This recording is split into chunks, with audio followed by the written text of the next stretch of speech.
درود پاک نہیں ہوتا۔ انسان جب دعا کرتا ہے تو دعا درود کے بغیر اس کی زمین اور آسمان کے درمیان لٹکی رہتی ہے اور کوئی چیز اس سے اوپر نہیں جا سکتی اس وقت تک جب تک ہم نبی پاک صلی اللہ علیہ وسلم پر درود پاک نہیں کرتے۔ تمام حضرات سے کا درود سلام کا سلام ہے۔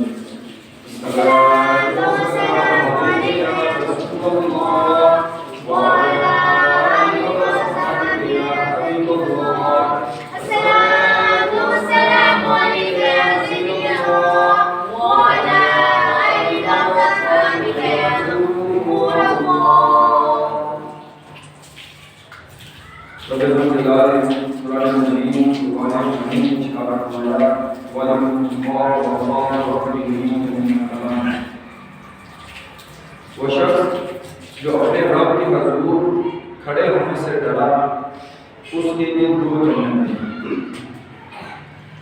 انسان کا یہ فطرتی عمل ہے کہ اس کی فطرت کے اندر یہ شامل ہے ہم گناہ گار کہ انسان سے گناہ سے زد ہو جاتا ہے، انسان غلطی کر بیٹھتا ہے اور پھر کیا طریقہ کار ہے، کیا ہونا چاہیے اس کا کردار، اس کے بعد کیا ہونا چاہیے۔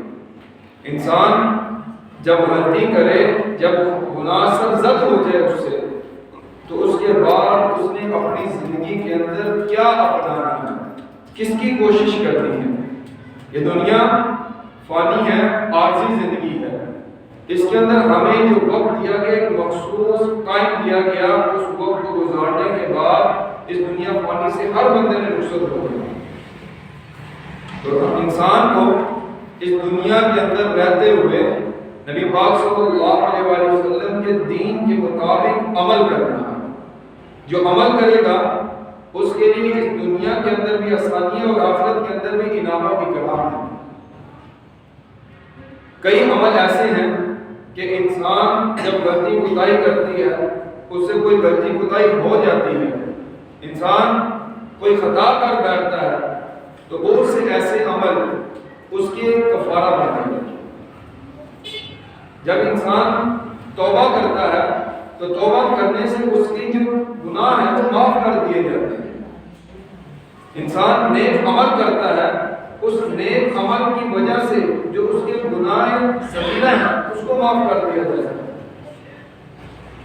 ہم 5 وقت نماز ادا کرتے ہیں، یہ ہمارے فرائض میں سے ہے۔ جو مسلمان کے اوپر احکام فرض کیے گئے ہیں اس میں سے نماز ہے، روزہ ہے، زکوٰۃ ہے، حج ہے۔ اور رب ذوالجلال کو راضی کرنے کے لیے رب ذوالجلال نے انسان کو یہ انعام و اکرام عطا کیا کہ مختلف راتیں عطا کی۔ سال کے اندر مختلف راتیں آتی ہیں جس کے اندر انسان رب ذوالجلال کو راضی کرنے کی کوشش کرتا ہے۔ جو اس سے گناہ سرزد ہو گئے ان گناہوں سے معافی طلب کرتا ہے، رب ذوالجلال کے حضور توبہ کرتا ہے تو رب ذوالجلال اس کے گناہوں کو معاف کرتا ہے۔ انہی راتوں میں سے ایک رات نصف شعبان جسے ہم شب برات کے نام سے جانتے ہیں، یہ وہ رات ہے جس رات کے اندر ہمارے گناہوں کو معاف کر دیا جاتا ہے اور اتنی تعداد میں گناہوں کو معاف کیا جاتا ہے کہ انسان ان کی گنتی نہیں کر سکتا۔ اور اس رات میں امام الانبیاء صلی اللہ علیہ وسلم خود آپ مسلمانوں کے سارے ثواب کے لیے آپ صلی اللہ علیہ وسلم جنت البقیع میں تشریف لے گئے۔ ام المؤمنین حضرت عائشہ صدیقہ رضی اللہ تعالی عنہا فرماتی ہیں ایک رات نبی پاک صلی اللہ علیہ وسلم ان کے بستر پر آرام فرما رہے تھے۔ حضرت عائشہ صدیقہ رضی اللہ تعالی عنہا کے گھر امام الانبیاء صلی اللہ علیہ وسلم موجود تھے۔ اچانک دیکھا امام الانبیاء صلی اللہ علیہ وسلم بستر پر موجود نہیں ہیں۔ آپ صلی اللہ علیہ وسلم کو تلاش کرتے ہوئے آپ باہر تشریف لائے، جنت البقیع میں دیکھا نبی پاک صلی اللہ علیہ وسلم جنت البقیع میں موجود ہیں۔ امام الانبیاء صلی اللہ علیہ وآلہ وسلم نے حضرت عائشہ صدیقہ رضی اللہ تعالی عنہا سے فرمایا اس رات رب ذوالجلال بنو کلب کی بکریوں کے بالوں کے برابر ہے۔ اللہ عز و جل مسلمانوں کے گناہوں کو بخش دیتا ہے، گناہ گاروں کی بخشش ہو جاتی ہے۔ اس رات کو بنو کلب ایک قبیلہ تھا اور سب سے زیادہ بکریاں پالنے کی اسی بنو کلب کے پاس تھی۔ یہ بنو کلب سب سے زیادہ بکریاں پالنے والا قبیلہ تھا اور ایک بکری کے اوپر جتنے بال ہیں اس کی ہم گنتی نہیں کر سکتے۔ اب جتنی بکریاں ہیں ان بکریوں کے بالوں کی مقدار کے برابر ہے۔ رب ذوالجلال گناہ گاروں کو معاف فرماتا ہے۔ حضرت علی بن مرتضیٰ شیر خدا آپ خود فرماتے ہیں، آپ نے فرمایا اس رات کو قیام کرو اور 15 کے دن کو روزہ رکھو۔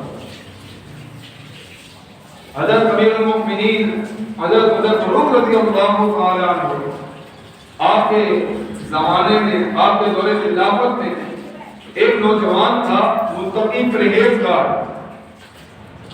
راستے کام کرتا، نماز ادا کرنے کے لیے جاتا، نماز سے گھر واپس آتا۔ راستے میں ایک عورت تھی جو اس کو بدکاری کی طرف مائل کرتی تھی، جو دعوت دیتی تھی گناہ پر۔ گناہ کی دعوت پر وہ حاضر نہ ہوتا بلکہ اپنی نگاہیں جھکا کر اس راستے سے گزر جاتا تھا۔ اس عورت کی طرف وہ مائل نہیں ہوا۔ ایک رات اسی طرح نماز پڑھ کر وہ اپنے والد کے پاس جا رہا تھا، جو اس کی زندگی کا معمول تھا، نماز پڑھ کر اپنے والد کی خدمت کرتا تھا۔ اب اس رات وہ انتظار کر کر کے باپ نے اپنے بیٹے کو تلاش کرتے ہوئے پہنچا۔ اب دیکھا تو اس کا بیٹا بے ہوش پڑا۔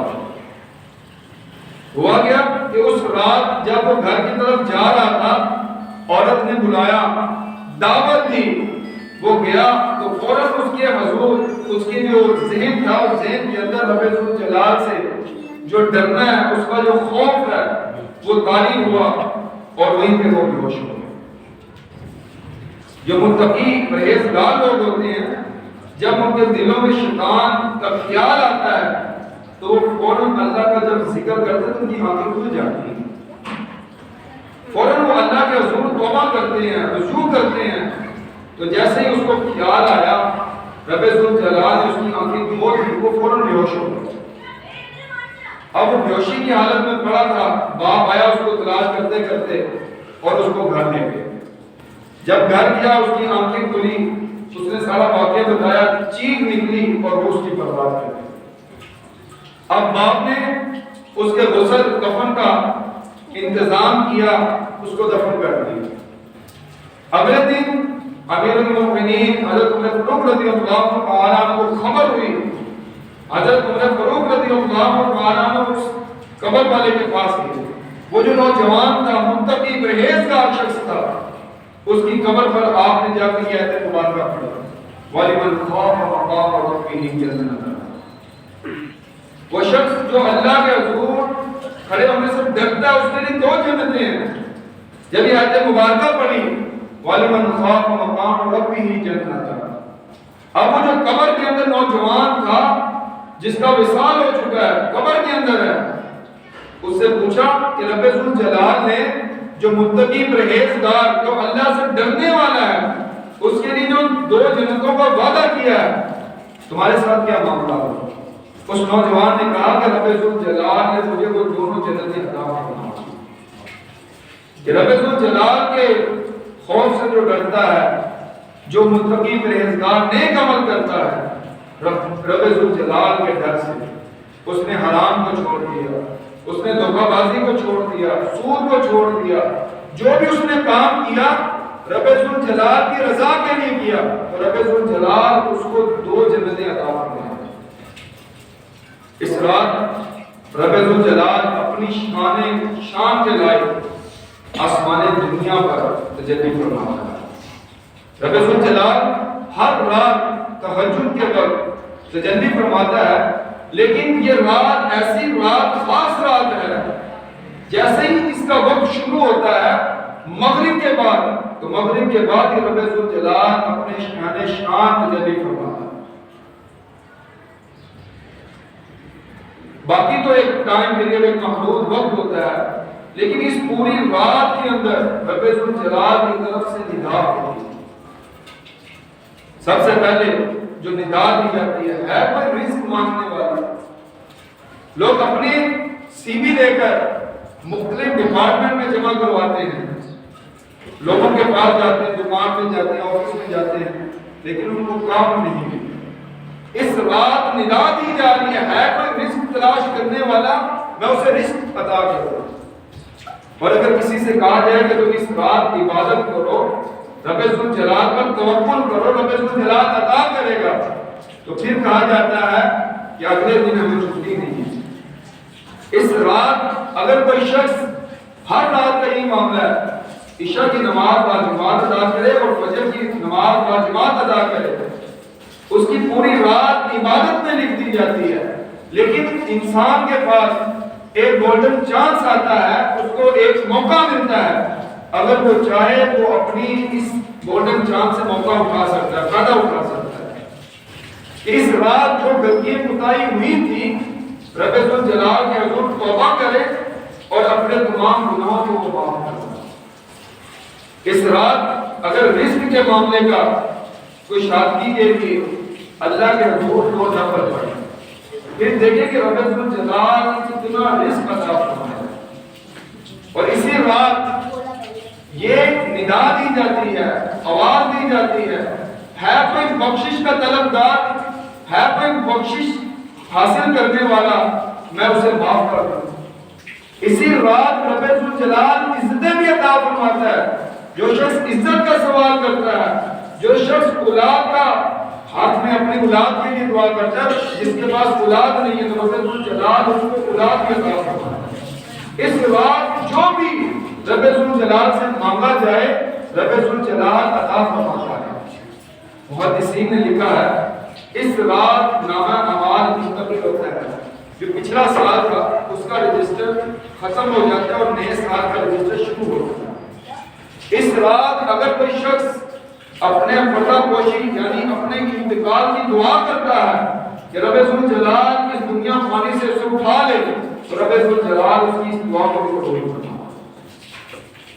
نبی پاک صلی اللہ علیہ وسلم نے فرمایا کہ انسان اپنے انتقال کی دعا نہ کرے، بلکہ رب ذوالجلال سے یہ دعا کرے کہ اس دنیا کے اندر جتنا اس کا رہنا بہتر ہے، رب ذوالجلال اتنی زندگی اس کو طویل عطا فرمائے۔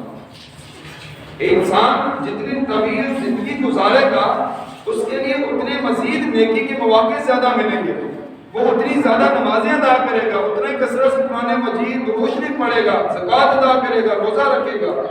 تو اس لیے انسان کو اپنی صحت کے لیے زندگی کے اندر نیک اعمال کی رب ذوالجلال سے دعا کرنی چاہیے کہ رب ذوالجلال ہمیں جو زندگی عطا کی ہے، اس زندگی کے اندر زیادہ سے زیادہ نیک عمل کرنے کی توفیق عطا فرمائے۔ یہ حضرت علی المرتضیٰ رضی اللہ تعالی عنہ سے یہ حدیث مروی کہ رب ذوالجلال انسان کی اس رات مغفرت بھی عطا فرماتا ہے، اسے رزق بھی عطا کرتا ہے، عافیت بھی عطا فرماتا ہے۔ جو انسان رب ذوالجلال سے مانگتا ہے، رب ذوالجلال اس کو عطا کرتا ہے۔ اب یہ تو ایک زندگی ہے، ہم نے ایک محدود ٹائم گزار کر اس دنیا فانی سے جانا ہے۔ ہر بندے کا جو اس دنیا کے اندر آیا ہے، اس نے ایک نہ ایک دن جانا ضرور ہے۔ اس رات ہم نے کیا عمل کرنا ہے، ہماری پلاننگ کیا ہونی چاہیے؟ ہم ہر عمل کے بارے میں، اپنے ہر فیوچر کے بارے میں، جو بھی مستقبل کا کام ہوتا ہے اس کے بارے میں پلاننگ کرتے ہیں۔ میں نے یہ فلاں کام کرنا ہے، فلاں وقت کے اندر کرنا ہے، میں نے فلاں شخص کو ملنا ہے تو فلاں میں نے ایڈریس ڈالنا ہے، یہ تمام چیزیں اپنے جو بھی اس نے انتخابات کرنا ہے اس کا پہلے پلاننگ کر لی جاتی ہے۔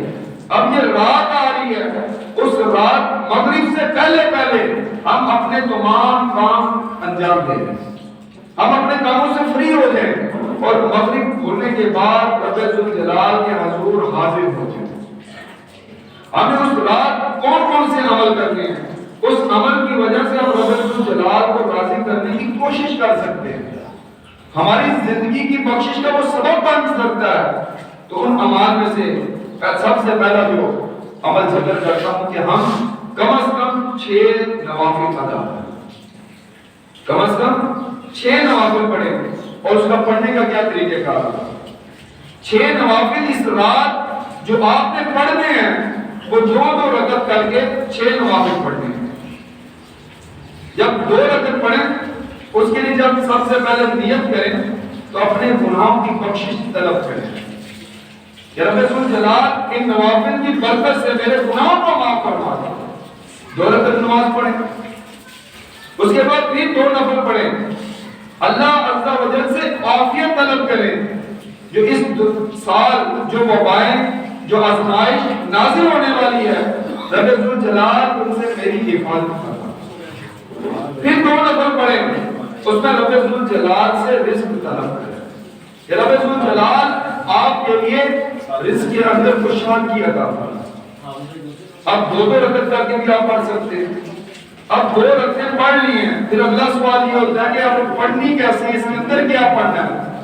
سب سے پہلے تو سورۃ فاتحہ پڑھنی ہے، اس کے بعد آپ کو جو سورت آتی ہے، سورۃ الاخلاص آتی ہے سورۃ الاخلاص پڑھیں، سورۃ کوثر آتی ہے سورۃ کوثر پڑھیں، سورۃ ناس پڑھیں، سورۃ یاسین پڑھیں، سورۃ رحمان پڑھیں، جو سی بھی سورت آپ کو آتی ہے وہ سورت پڑھیں۔ سورۃ الاخلاص 1 مرتبہ پڑھنی ہے، 3 مرتبہ پڑھنی ہے، 21 مرتبہ پڑھنی ہے۔ جیسے اللہ رب ذوالجلال نے آپ کو استطاعت قوت دی ہے قیام کرنے کی، اس قیام کے مطابق اپنی استطاعت کے مطابق 21 مرتبہ پڑھ لیں، 3 مرتبہ پڑھ لیں، 1 مرتبہ پڑھیں، لیکن ان نوافل کا ضرور اہتمام ہے۔ نمبر 2، اگلے دن کا روزہ رکھنا، 15 شعبان کو روزہ رکھا دے۔ اور اس میں بھی یہ بات ذہن نشین ہونی چاہیے، جن لوگوں کا جن بندوں کا رمضان کے کسی روزے کی قضا رہتی ہے، مثال کے طور پر جو سابقہ زندگی گزر چکی، ان زندگیوں کے اندر کوئی رمضان کا روزہ وہ نہیں رکھ سکا، کسی بیماری کی وجہ سے، کسی گزر کی وجہ سے اس نے رمضان کا روزہ نہیں رکھا تھا، تو اب نفل روزے کی بجائے اپنے قضا روزے کو اس کی ادا کرے۔ یہ تو نفل ہے، نفل کوئی بھی عمل ہو، روزہ ہے، نماز ہے، آپ نفلی صدقات کرتے ہیں، ادا کرو گے تو ثواب ہے، ادا نہیں کرو گے تو گناہ نہیں ہے۔ لیکن جو فرائض ہیں، نماز، روزہ، رمضان کے جو روزے ہیں، یہ فرائض میں شامل ہیں۔ اگر ان کے اندر کوئی کمی کوتاہی ہے، اگر نماز مکمل نہیں پڑھ سکے، کوئی قضا رہتی ہے، تو اس رات ان قضا کا اہتمام کیا جائے۔ اگر کسی کا روزہ رہتا ہے تو اس رات اس روزے کا اہتمام کرے، اگلے دن جو روزہ رکھنا ہے وہ اپنا نفلی روزہ نہ رکھے بلکہ اپنی قضا کا روزہ رکھے، تاکہ وہ جو رمضان کے اندر روزہ رکھتا تھا اس کی قضا ہو سکے۔ یہ 2 عمل ہو۔ تیسرا عمل، نبی پاک صلی اللہ علیہ وآلہ وسلم نے اس رات جنت البقیع میں مسلمانوں کے اصحال ثواب کے لیے دعا کی۔ آپ صلی اللہ علیہ وآلہ وسلم کی یہ ادا ہے کہ آپ صلی اللہ علیہ وآلہ وسلم اس رات قبرستان جاتے ہیں، آپ صلی اللہ علیہ وآلہ وسلم تشریف لے گئے، تو ہم نے کیا کرنا ہے؟ اس 15 شعبان کو نبی پاک صلی اللہ علیہ وآلہ وسلم کی اس ادا کو ادا کرنا ہے۔ لوگ جاتے ہیں 10 محرم کو جاتے ہیں، 9 کو بھی جاتے ہیں، 8 کو بھی جاتے ہیں، سنت سے ثابت نہیں ہے، میں منع بھی نہیں کرتا، لیکن آپ 10 محرم کو جائیں، 11 کو جائیں، 15 کو جائیں، آپ ربیع الاول میں جائیں، آپ رمضان میں جائیں، آپ جس مرضی دن چلے جائیں، لیکن جو سنت آپ صلی اللہ علیہ وآلہ وسلم کی وہ اس رات میں ثابت ہے کہ آپ صلی اللہ علیہ وآلہ وسلم اس رات قبرستان تشریف لے گئے۔ تو ہمیں آپ صلی اللہ علیہ وآلہ وسلم کی سنت سمجھ کر ہم نے آپ صلی اللہ علیہ وآلہ وسلم کی اس سنت کو ادا کرنا۔ یہ تو 3 عمل۔ پھر آگے نمبر 4، اپنے جو مرحومین ہمارے چلے گئے، باؤ اجداد چلے گئے، والدین چلے گئے، دوست احباب چلے گئے، بہن بھائی دنیا پاک سے چلے گئے، ہم نے ان کے لیے اصحال ثواب کرنا ہے۔ انسان جب مر جاتا ہے، آپ صلی اللہ علیہ وآلہ وسلم کا فرمان ہے کہ جب انسان مر جاتا ہے تو قبرستان میں جب قبر میں ڈالا جاتا ہے کسی شخص کو، تو اسے ایسے معلوم ہوتا ہے گویا وہ پانی کے اندر ڈوب رہا ہے، پھر وہ اپنے پچھلوں کا منتظر ہوتا ہے کہ وہ اس کے لیے دعا کرے، اس کے لیے صالح ثواب کرے، اور جب پچھلا اس کے والدین، اس کے بہن بھائی، اس کی اولاد جب اس کے لیے صالح ثواب کرتی ہے تو دنیا و ما فیہا کی دولت سے بڑھ کر اسے خوشی ہوتی ہے۔ اگر کسی شخص کو پوری سلطنت کی، پوری دنیا کی دولت جمع کر لی جائے اور پھر اس دولت کو کسی شخص کو دے دیا جائے، اتنی خوشی اس کو شخص کو نہیں ہوگی جتنی کسی کے لیے ہم اظہار ثواب کرتے ہیں تو شخص کو ہوتی ہے۔ دنیا و ما فیہا کے الفاظ ہیں، دنیا اور اس میں جتنی چیزیں موجود ہیں تمام نعمتوں سے بڑھ کر اس شخص کو اتنی خوشی ہوتی ہے جب اس کے پچھلے اس کے لیے صالح ثواب کرتے ہیں، اس کے لیے دعا کرتے ہیں۔ ہم نے اس چیز کا اہتمام کرنا، اور یہ نبی پاک صلی اللہ علیہ وسلم نے خود کیا۔ اور اس رات کو جو ہمارے مرحومین ہیں ان کی روحیں دروازوں پر آتی ہیں اور انہیں مسرت ہوتی ہے، خوشی ہوتی ہے کہ اس کے اہل خانہ اس کے لیے صدقہ کریں، کوئی صالح ثواب کریں، چاہے ایک لقمے کا صالح ثواب کریں۔ آپ 1 روپے کا ان کے لیے صدقہ کرتے ہیں، اور اگر کوئی ایسا شخص نہیں کرتا تو پھر وہ واپس لوٹ جاتی ہے، کوئی خوشی حاصل نہیں ہوتی۔ آج ہمارے لیے جو درس، جو سبق ہے، ہر شخص نے جانا ہے۔ ہمارے والدین چلے گئے، بہن بھائی چلے گئے، دوست احباب چلے گئے، ہم اپنی اولاد کے سامنے اپنے جو مرحومین چلے گئے، دادا دادی، والدین، ان کے صالح ثواب کا جو یہ کام کرنا ہے ہم اپنی اولاد کے ہاتھ سے کروائیں، اپنی اولاد کے سامنے کریں۔ ہم گھر کے اندر محفل کا اہتمام کریں، ہم اس کے اندر قرآن مجید کو قرآن حمید خود بھی پڑھیں، اپنے بچوں کا بھی ان کو بھی بٹھائیں، پھر اپنے ماں باپ کے لیے دعا کریں۔ اسی طرح اگر آپ کسی کی مدد کرتے ہیں، آپ نے صدقہ کیا تو کوشش کریں اپنے بچوں کے ہاتھ سے کروائیں، تاکہ انہیں پتا ہو اس عمل کو میرا باپ کرتا تھا، اب میرا باپ چلا گیا تو اس کے صالح ثواب کے لیے میں نے بھی یہ کام کرنا ہے۔ میرا باپ اپنے باپ کے لیے کرتا تھا، میرا باپ چلا گیا تو اب میں نے بھی یہ کام کرنا ہے۔ اب کوئی بھی کام ہے آپ اپنی زبان کے ذریعے سے کرتے رہیں، نصیحتیں کرتے رہیں، کوئی اتنا فرق نہیں پڑے گا۔ جب آپ اپنا کردار پیش کریں گے تو وہ فوراً فرق پڑے گا۔ مثال کے طور پر میں خود نماز نہیں پڑھتا، میں اپنے اولاد کو کہتا رہا ہوں بیٹا نماز پڑھو، نماز پڑھو، نماز کا وقت ہو گیا نماز پڑھو، کبھی بھی اولاد نہیں جائے گی، کبھی بھی اولاد پر اثر نہیں ہوگا۔ اسے پتہ ہے جب باپ خود نہیں پڑھتا تو پھر ہمیں وہ کیا کہے گا، بس یہی کہہ رہا بس نماز پڑھو، سختی تو وہ کرے گا نہیں۔ کیوں؟ جب وہ سختی کرے گا الٹا اسی سے پوچھا جائے گا کہ خود تو تم پڑھتے نہیں نماز۔ اس لیے جب باپ خود نماز پڑھنے والا ہوگا تو اس کی اولاد اس کے ساتھ ساتھ چلے گی۔ بچہ جب 7 سال کا ہو اس کو پیار، محبت، شفقت کے ساتھ مسجد میں لائیں، اس کو آداب سکھائیں، مسجد کے تربیت ایسا ایسا ہوتی ہے۔ یکدم آپ کسی کی تربیت نہیں کر سکتے، ایک وقت لگے گا۔ امام الانبیاء صلی اللہ علیہ وسلم کا فرمان ہے کہ اپنی اولاد جب 7 سال کی ہو جائے، جب اولاد 7 سال کی ہو جائے انہیں نماز سیکھو، اور جب 10 سال کی ہو جائے تو پھر ماں کے ساتھ ان کو نماز پڑھاؤ۔ تو اس لیے ہمارے لیے تربیت، ہمارے لیے فرمایا گیا کہ بچہ جب 7 سال کا ہو جائے اسے کچھ نہ کچھ سمجھ بوجھ آ جاتی ہے، اس کو وضو کا طریقہ، ابھی کامل وضو نہیں بھی کیا، کبھی منہ دھویا کیسے آیا، نماز اس نے ادا کی، ایسا ایسا جب 10 سال کا ہوگا تو اتنا وقت گزر گیا اس کا اپنے باپ کے ساتھ آنے جانے میں، تو اب اس کو دین کی سمجھ بوجھ بھی آ گئی، نماز کا طریقہ بھی آ گیا۔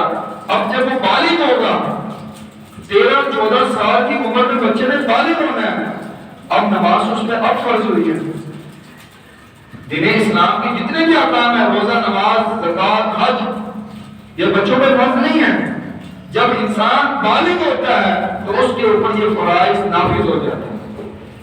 اب جب بچہ 13-14 سال کی عمر کے اندر بالغ ہو رہا ہے، 7 سال کی عمر سے اس کی پریکٹس شروع کر دی گئی، ڈیلی اس کو سکھایا جا رہا ہے، اس کو بتایا جا رہا ہے، اس کو مسجد کے آداب سکھائے جا رہے ہیں، اس کو بتایا جا رہا ہے بیٹا ہم نے اس رکن کے اندر یہ چیز پڑھنی ہے، اس طرح نماز پڑھنی ہے، تو کیا 6 سال کے اندر وہ نماز نہیں سیکھے گا؟